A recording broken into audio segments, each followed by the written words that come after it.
Dito po tayo ulit at tayo pa-check out na mga sir. All goods lang. Thank you sa lahat. Love you all. Tayo nagre-ready na po. At tayo paalis na. Tayo papunta na ng Bangkok for today's video natin mga lodi. Sa Bangkok na po tayo ulit magwawalwal.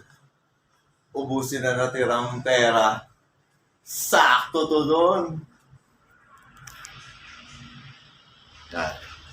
Ang hotel natin. Ayan, tayo nagpapahinga na ng konti at mag-uumpisa tayo sa biyahe ng buhay papuntang Bangkok. Ayan ang train sa likod natin.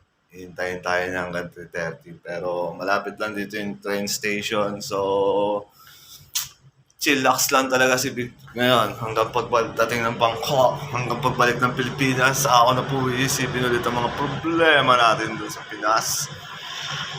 Back to reality po ang tawag doon. Ngayon, escape muna tayo mga lodi.